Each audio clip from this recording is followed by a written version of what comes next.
And to begin us off, we begin in Homa Bay, where, of course, the boat tragedy. We are keeping our eyes peeled after 16 people who had boarded a boat that capsized. But we will be joining Achola Simon. He's ready. Okay.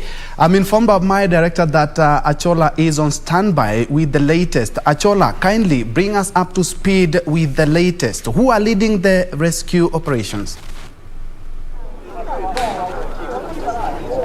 Well, thank you very much, Ben, Troy, and Njue. Such a gloomy afternoon here in Homa Bay County, specifically here at Homa Bay Pier, where, of course, the search and rescue mission is actually ongoing. Just to give you statistics, Ben, it is estimated that we lose about 5,000 people each year in the lake. If you break it down further, that is about 13 to 14 people each day. And when you break it further, it means that we are losing at least a person after every 2 hours. Now, yesterday at about 4:30, yesterday about 4:30, what happened is that a boat that had just had about 16 passengers from here and heading to Mageta Island capsized here, and with it, of course, 16 people, 15 people were actually in the boat. 6 were rescued yesterday. 2 drowned, confirmed yesterday as dead, and today we have actually 2 more bodies have actually been retrieved. That, of course, tells you exactly what is happening here in Homa Bay County. But to put us into perspective of exactly what has actually been going on since this tragedy happened yesterday is Jeremiah Onyango, who is the regional manager of the Kenya Maritime Authority. Welcome, Jeremiah.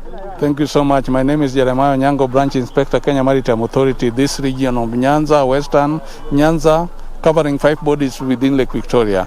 We are for safe and efficient water transport in this our country. And all the beaches we have reached. Kenya Maritime Authority through CSR has always donated life jackets to designated BMUs for passengers who don't have life jackets to don a life jacket. Like the one I'm donning, you are seeing now, is having a whistle. Could a tragedy like this occur, we can save people even at night because it has reflectors. We do a searchlight, we see a reflector, and we can save somebody who is alive. Jeremiah, you're right. Just before you go on, you're right. And you have actually donated life jackets and ensured that each and every person who is actually supposed to be going into the lake is actually having a life jacket. But each and every other time we get to hear of tragedies in the lake, what exactly is happening? Are people not putting on life jackets, or what exactly is happening? You have just seen it a while ago. Because of this accident, you have seen the boats coming with everybody donning a life jacket. Where do they keep them every day? It's just about, it is me and you and the BMUs and everybody else. Any Kenyan over 18 can alert somebody, you are overloading. This is endangering life of citizenry. Right now, Red Cross is here, Kenya Maritime Authority, Coast Guard is with us. And BMUs are always alert because every day their people go fishing. We need these people to be alive from 1st January to 31st December, up to including holidays. It's not a matter of forgetting living life jacket. Now we are taking people to court, not 1 or 2. Every time people are arrested in the lake, they keep quarreling. Even politicians come arguing, why? I say, a dead person will not vote, but I'm keeping your vote alive. So let the police do their work. As we, Kenya Maritime Authority, as regulator, do our work, and don't blame our law enforcers, because they are there for me and you and your relative. Day in, day out, 24 hours. When even some people are asleep, they are alert to the same. When you came here yesterday, because you told me you were here within the first 15 minutes, actually, you actually released the boat to come here, and today you actually were in the morning. What exactly happened? What exactly happened is that I received a distress call from our radio room, and I was alerted, Jeremiah, there is an accident. What I did first is to mobilize my boat people who are alive to the duty that I applied to do. Within 48 minutes, they were already in Homa Bay at the scene of the site. And up to morning now, they are doing the same work of recovering the body, because we don't now look to save any life. From yesterday to now, people are dead. And what we are doing for the government is to recover the bodies. We don't want the relatives, to miss the bodies through and through. And that's what we are doing. I hope by evening, now the sun is coming up, we'll have recovered everybody, but our boat will be here up tomorrow evening to make sure after the last person is recovered, the body is recovered. One of the things that was actually supposed to be done around the lake was the construction of rescue centers. How far have we gone in terms of ensuring that those rescue centers are there, and two, they're actually operational, so that then when there's an accident, the response is quick enough? Those search and rescue centers will be up and about, and as I speak to you, the personnel from the Ministry of Transport are in Wichloom, which is in Siaya County. That is designated spot. After they leave that place, they'll go to Mulukoba, which is for the Busia County. They had just done the Kisumu one last week, and on Sunday they were roadbound to Mulukoba, to Wichloom. So all this search and rescue, like the one which we are doing for Homa Bay, is at Mbita. Why do we do at Mbita? To cover the gap briefly and to look at the islands, Mfangano, Remba, Ringiti, and whatever, that are habited with people, and they depend on Homa Bay for trade and everything else. Everybody must be safe afloat. Water is water. There's been concern that some of the vessels or the boats that are actually being used in the lake are actually not up to the required standards. Probably if you give us an update or what you call a perspective, if indeed what is actually going to the lake is up to the required safety standards that actually ensure that those people actually going to the lake are safe. Immediately the Coast Guard came in, we had the security wing of maritime life in the water body. Me as a civilian, I may not arrest. Somebody will tell me, you're arresting me like who? Nowadays we are arresting. This is the hue and cry. But everybody, every boat, we don't wait for them to come for us, for the licensing. With us going out, like next week I'll be with a big team in Migori County for a whole 1 week to make sure I'll leave with the certified boats to be going afloat. Non-certified, I'll be bound to even tell the Coast Guard, arrest the BMU officials who are allowing facade crafts to go afloat that can endanger the life of people. In conclusion, yesterday the boat had about 16. Just give us a breakdown of how many have actually confirmed dead, how many are still missing, and how many were rescued yesterday. If the boat was having 16, the 6 survived, up to including a woman who was donning a life jacket, survived because of donning a life jacket, was recovered and she's recuperating in Lunchtime. The ones who are not donning the life jacket, some of them are dead, and today we have recovered 2 female, 1 man. Yesterday they recovered the body of a mother and a daughter. Sorry for their relatives and everybody, including me, being our own as a Kenyan.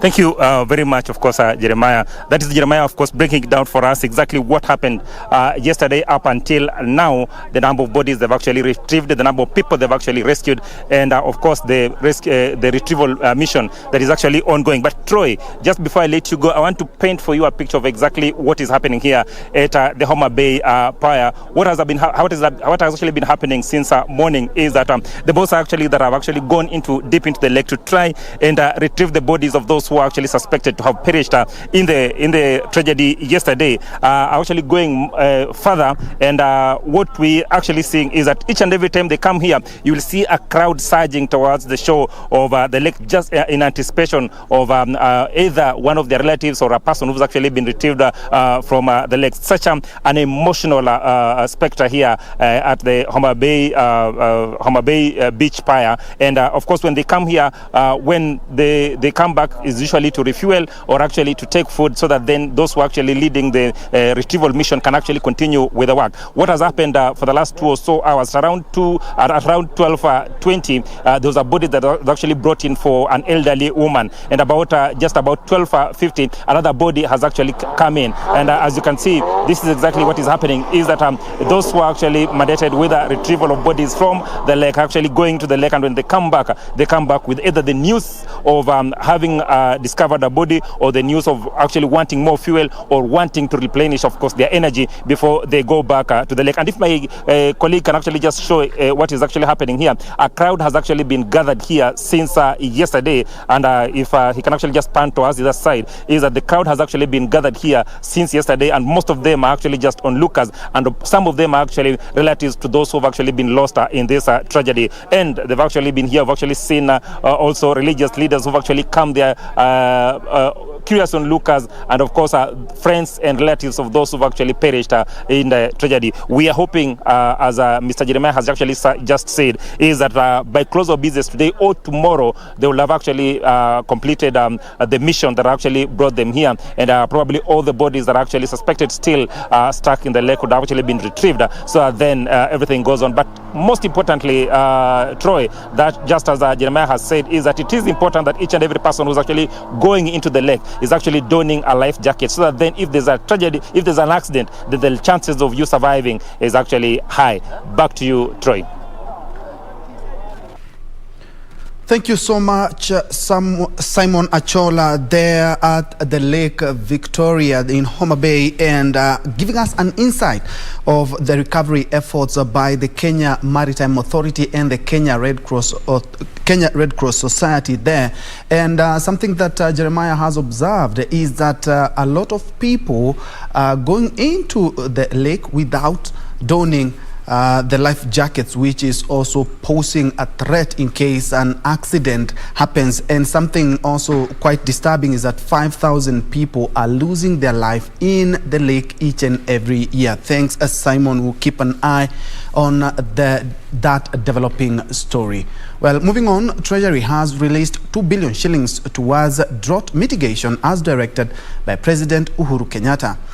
Devolution Cabinet Secretary Eugene Wamalwa says the government will continue with the relief food supply and cash transfers to the families in the worst hit counties. On Wednesday, Devolution Cabinet Secretary Eugene Wamalwa flagged off 32,000 bags of animal feeds to aid Kenyans facing drought in the country. The CS naming Wajir, Garissa, Mandera and Isiolo as the worst hit counties. As we speak, 5 counties have gone into the alarm stage, meaning the drought is worsening with time. One of the biggest challenges is lack of water. Because of the failure of the short rains in October, December, and the long rains in March to May, we have no water in most of these areas for the animals and the residents affected. To cushion the affected families and their livestock, Wamalwa says that the government had released 2 billion shillings to help the affected. So far, 1.5 billion shillings has been disbursed to the affected families through cash transfers. Assure the affected counties and the people, particularly the most vulnerable families, that the government of Kenya will not spare any effort or resource in this response to ensure we cushion them against the devastating effects of this drought. The livestock is the backbone of the pastoralist communities and the main source of their incomes and livelihoods. Therefore, the really focus of our support as FAO in the context of the UN family to respond to the pastoral and the agro-pastoral communities and their immediate needs in terms of feed for their animals. The United Nations and the European Union is set to boost Kenya's efforts to cushion families by donating 500 million shillings each, with China expected to donate rice. Most of this food will ensure is transported immediately to the most affected counties. Nancy Okware, Lunchtime News. The government has developed elaborate strategies to eliminate substandard and counterfeit alcohol from the Kenyan market. The exercise through the 30-day Rapid Results Initiative launched in September by the Ministry of Interior is aimed at sealing loopholes exploited by greedy entrepreneurs to flood the Kenyan market with substandard goods.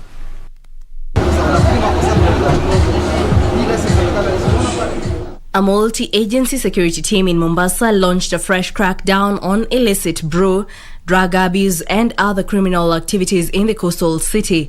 The 30-day operation targets outlets selling illicit and substandard alcoholic drinks, unlicensed liquor stores, drug and substance abuse as part of the countrywide campaign to eradicate the vice.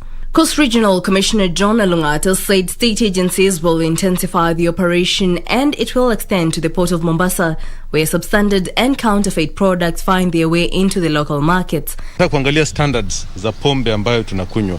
KBC watatuambia hii imeteremka standard ama hii haifikii standard yetu, kiwango ambacho serikali inataka katika kileo hiki hafikiwa. Alafu pia tunataka kuona kama watu wanafuata masaa ya kuuza pombe. Pia tunataka kuona kama ile pombe inaletwa nchini kutoka nchi zingine inalingana na vile tunataka ama sio. Meanwhile, in Kiambu County, 15 people have been arrested in Kiamba sub-county in Kiambu County after found selling illicit and substandard brews. Kiambu Deputy County Commissioner Peter Minor said they have mapped the hotspots within his area where Kiambu Deputy County Commissioner Peter Minor said they have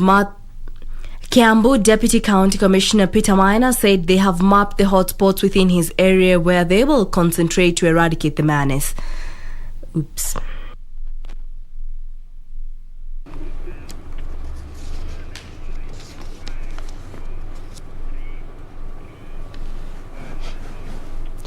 Elsewhere, drought is ravaging Wajir County, with children, women and the elderly bearing the brunt of the calamity. Besides scarcity of food, livelihoods have been disrupted as residents trek for several kilometers in search of water for their livestock and domestic use.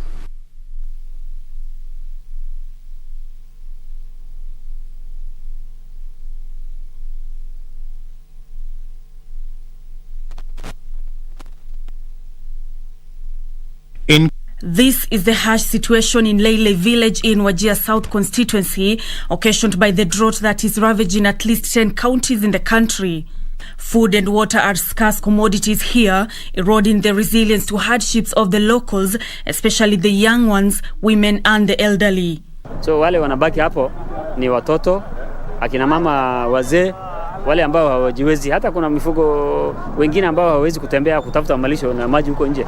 Hao sasa ndio wanabaki na wanaumia. The locals have been forced to trek for kilometers in search of water and pasture, a move that has disrupted their pastoral livelihoods.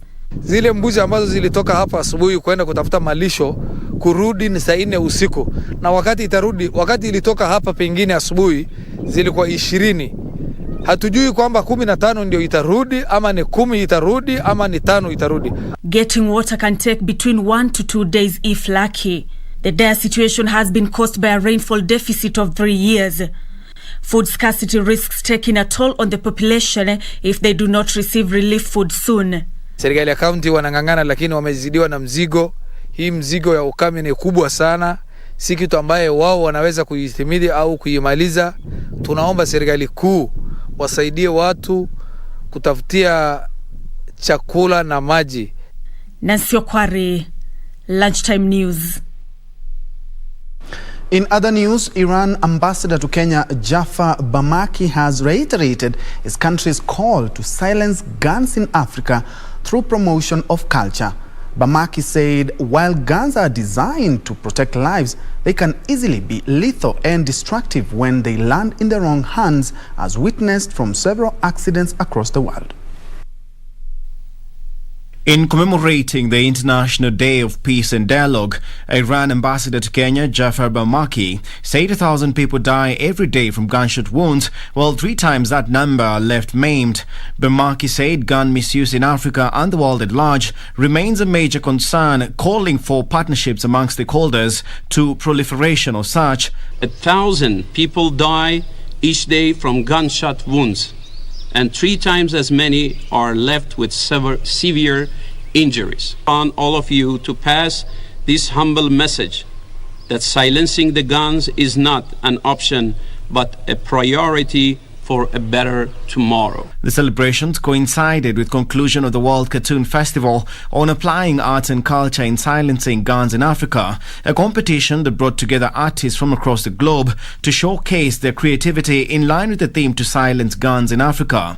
The Institutional Development and Capacity Building Director Brigadier General Christopher Taki lauded the Iran Embassy for the initiative, saying it will create awareness on the need to end gun conflict in Africa. Ending conflicts, addressing proliferation, illicit trade and trafficking of small arms, which are the weapons of choice and are at the core of all conflicts in Africa, is a huge task that needs concerted effort within and outside the region. The National Land Commission has deferred its ruling on a long-standing dispute for 2 weeks involving a 3 billion parcel of land in Kiambu County. Since 1977, two land-buying firms, Gitamayu Trading Company Limited and Mugumo Nyakinywa Limited, have been claiming ownership of the 512-acre property located off the Kiambu Committee Road. National Land Commission Chairman Gershom Otachi said his team will make its decision known on October 5th after hearing a petition by members of Gitamayu Trading Company who claim to have ownership documents. Mtatupatia wiki mbili sisi wenyewe tuchunguze tujue kwa land registrar kulingana na hii determination ni nini imefanyika na ni nini haijafanyika. Otachi said National Land Commission officials will first conduct a fact-finding tour of the land to establish whether previous orders have been complied with prior to announcing its final decision. Advocate Wawero Kiragu, speaking on behalf of the Gitamayu Trading Company, however, noted that there is hope for more than 600 members who have been denied justice and access to their property for more than 4 decades. Matumaini yao ni wapatiwe shamba waweze kuitumia kwa sababu wenye walikuwa wamenunua hiyo shamba 1977 wengine hata wameaga. So wangetaka kuwapewa hiyo shamba waweze kuitumia na hiyo ndio maombi yao. The two land-buying firms, Gitamayu Trading Company Limited and Muguma Nyakinywa Limited, have been claiming ownership of the 512-acre property off the Kiambu Committee Road since the year 1977. Jacqueline Masharia for Lunchtime News. At about 24 minutes past the hour, we are taking a short, quick break. But don't go away, we still have more news on the other side of this break.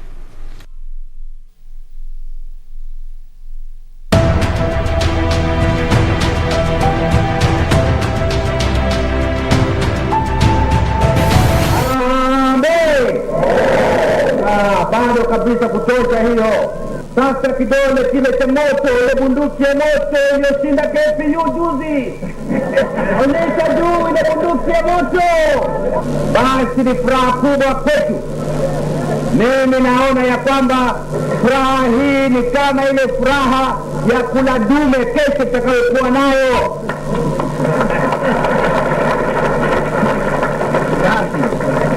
Furaha hii wananchi ni furaha kubwa kwa sababu tumeshinda KPU, ama sivyo?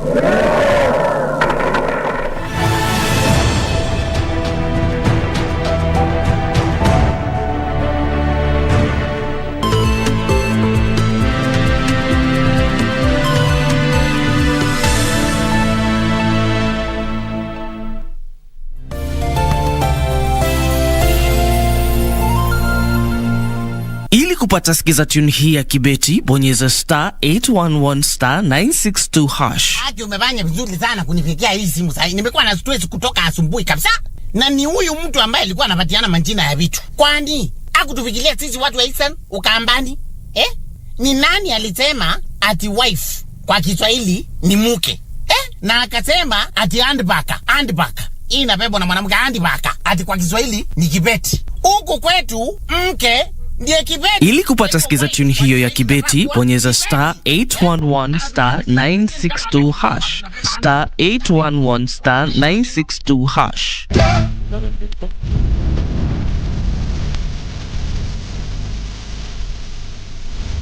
can't marry you ever because I am very much in love with somebody else.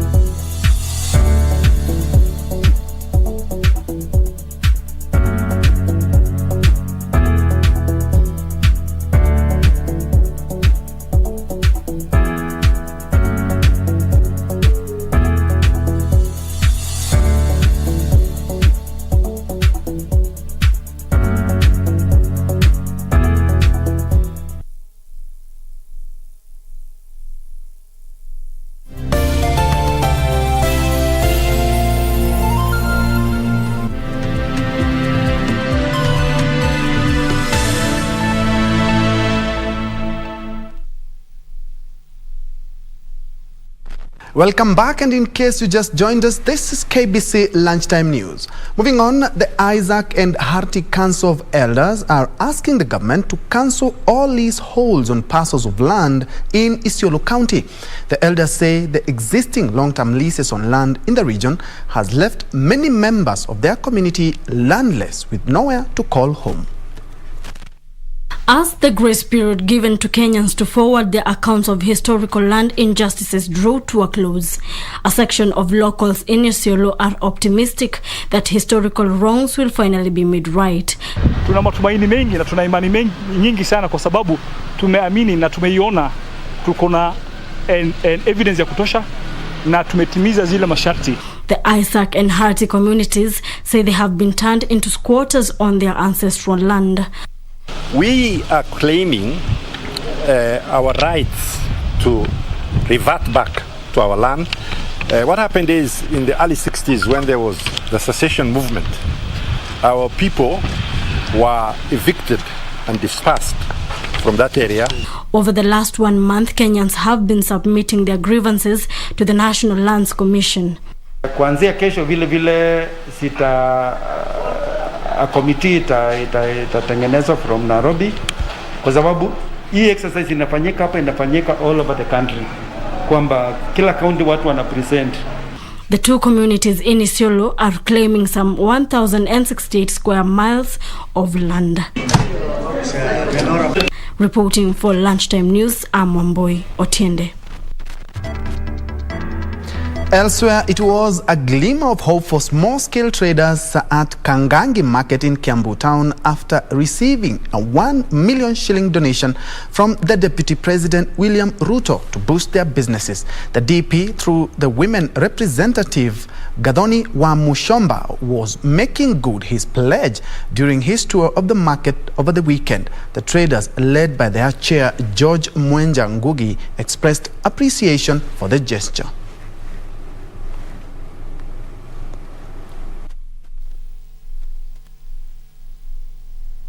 Na leo nimeleta shilingi milioni 1 ambayo nilikuwa nimepatiwa pesa taslim ili niletee hawa wananchi, na nimeleta.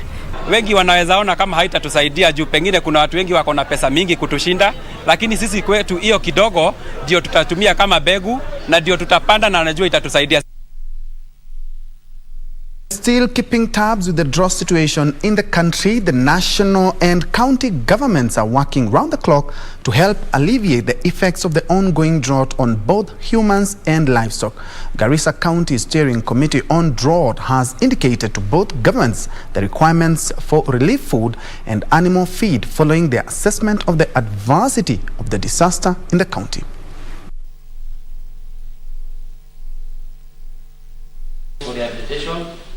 Garissa County Commissioner Boaz Cherotich called on partners to join in the fight against drought that is ravaging 10 counties in the country.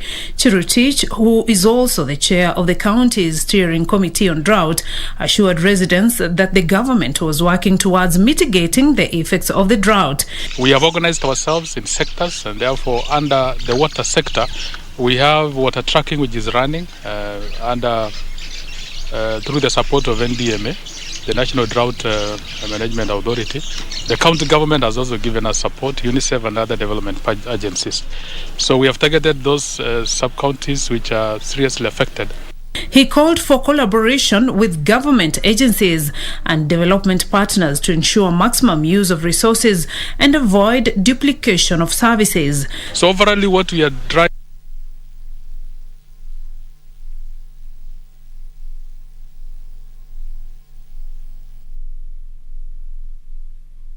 Elsewhere, Kenya Power workers have called off their strike notice following a meeting between the Kenya Electrical Traders and Allied Workers Union representatives and Energy Ministry officials led by Cabinet Secretary Charles Keter that resolved key concerns. The union says some of the issues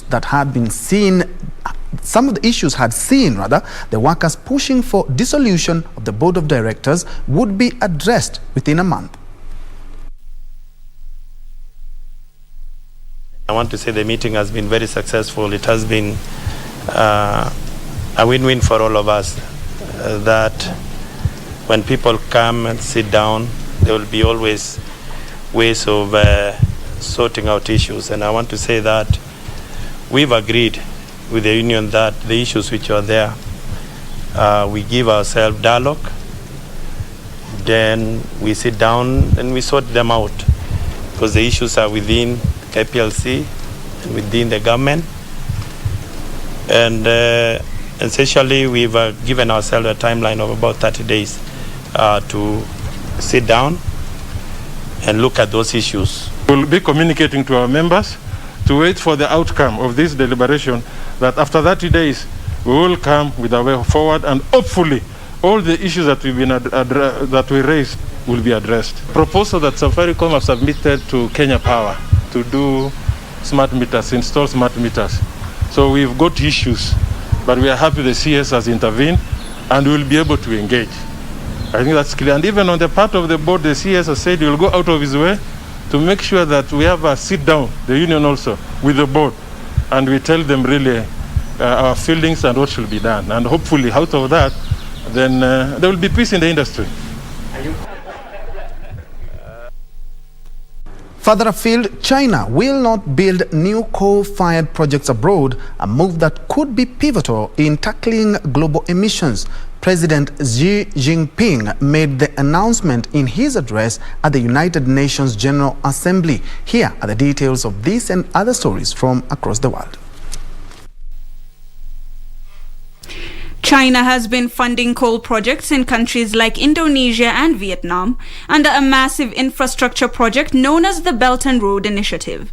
But it has been under pressure to end the financing as the world tries to meet Paris Climate Agreement targets. No further details were provided, but the move could limit the expansion of coal plants in many developing countries under China's Belt and Road Initiative. For the first time in several years, however, it did not fund any coal projects in the first half of 2021. President Xi mentioned promises made last year about China achieving peak emissions before 2030 and then transitioning to carbon neutrality by 2060. Meanwhile, the U.S. Justice Department and 6 states have filed an antitrust lawsuit against American Airlines Group and JetBlue Airways Corp., seeking to stop a partnership the government says could lead to higher fares in busy northeastern U.S. airports. The lawsuit asked a federal court in Boston to stop the Northeast Alliance partnership, announced in July 2020 and approved by the U.S. Transportation Department. It took aim at American Airlines, saying the alliance will cost consumers hundreds of millions of dollars. Finally, the main property unit of Chinese real estate giant Evergrande has said it has struck a deal over a bond interest payment, which is due on Thursday. The amount due for the domestic bond is estimated to be $35.9 million. The announcement will offer some relief to investors concerned over the company's debt crisis.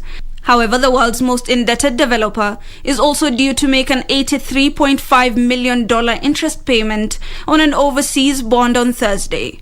In a statement filed with the Shenzhen Stock Exchange in mainland China, Hengda Real Estate Group said it has reached an agreement with holders of the onshore bond over the repayment. The Cooperative Bank of Kenya has assigned a 750 million shillings loan portfolio guarantee agreement with African Guarantee Fund to increase financing of green projects being undertaken by small and medium-sized enterprises.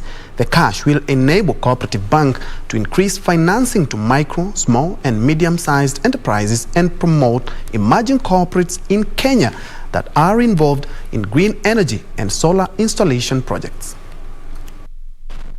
According to data from the International Renewable Energy Agency, solar costs have fallen by over 80% since 2010, while the levelized cost of energy generated by large-scale solar plants is under 10 shillings per kilowatt hour, compared to about 38 shillings per kilowatt hour 10 years ago. The figures further indicate that between 2018 and 2019, the price of solar power fell by 13%. As such, corporates are angling themselves to fund green solutions. The Cooperative Bank of Kenya has secured 750 million shillings loan portfolio guarantee agreement from African Guarantee Fund to finance such by small and medium-sized enterprises. During the signing of the deal, Coop Bank Director for Corporate and Institutional Banking, Jacqueline Waithaka, revealed that the challenge banks and other financiers face in financing of solar energy regards the kind of securities that customers offer as collateral for credit. In addition, she says solar panels and inverters are not preferred as security because they cannot be easily liquidated in case of a loan default. Experts believe energy costs remain one of the heaviest input costs for many small businesses, and thus financing green projects is seen as a way of having a large positive impact on MSMEs involved in reducing the cost of doing business, thereby making them more competitive. On its part, the African Guarantee Fund Director of Business Development, Frank Adjagba, said the partnership took cognizance of how sustainability improves the quality of life and protects the ecosystem and preserves natural resources for future generations. Elsewhere, South African lender ABSA is working to bring black investors into its shareholder base through the Black Economic Empowerment Initiative to help reverse ongoing economic inequalities. Companies in South Africa that do more towards black economic empowerment are more likely to qualify for government tenders. Here are the details of this and other stories from the African continent. South African lender ABSA transferred a 10% stake to a black investor group in 2004 in a Black Economic Empowerment Initiative transaction.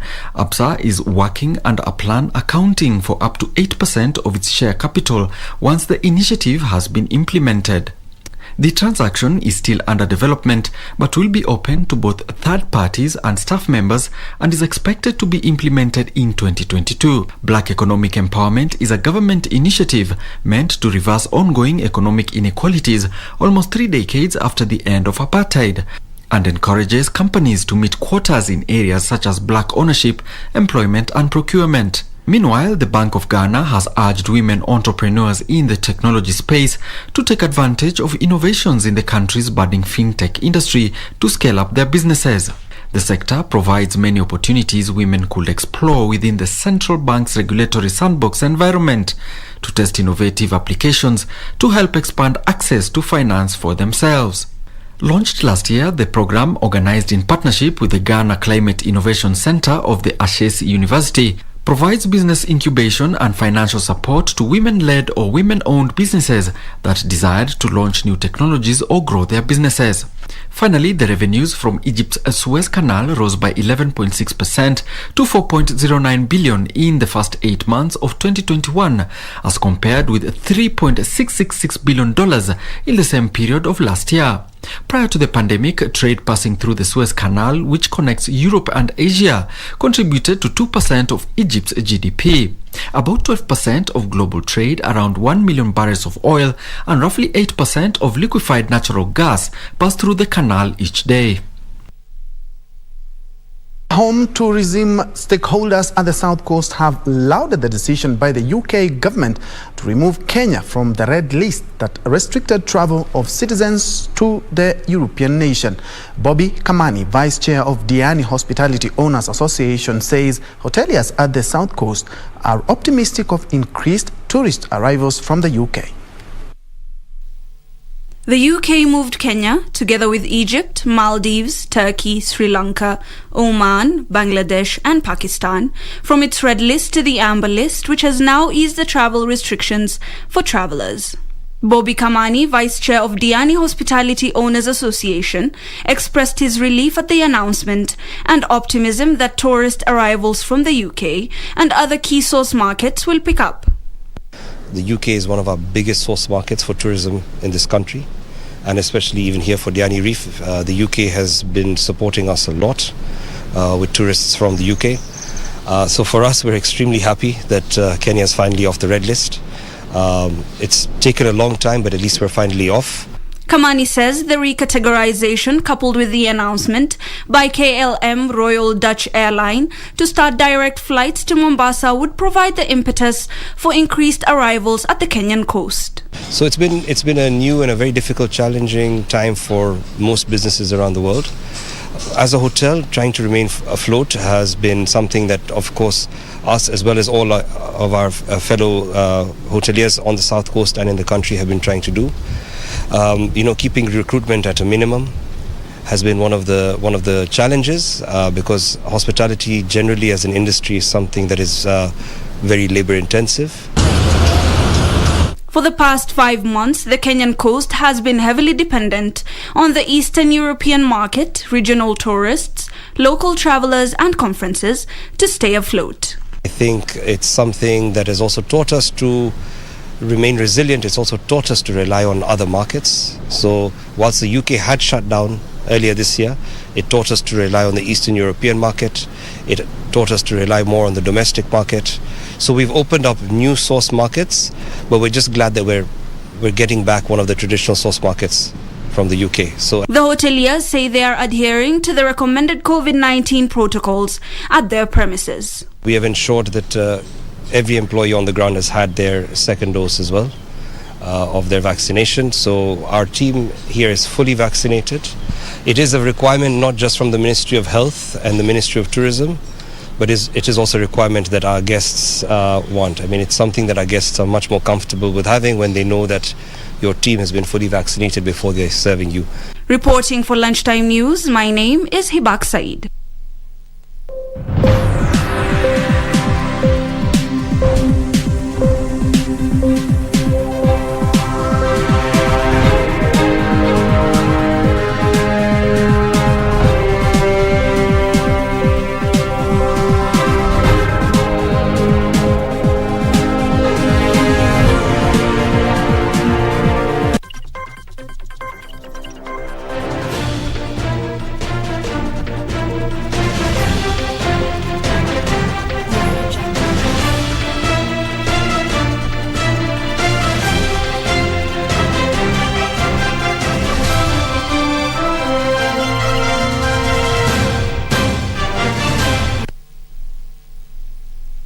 In sports, former English champions Liverpool are through to the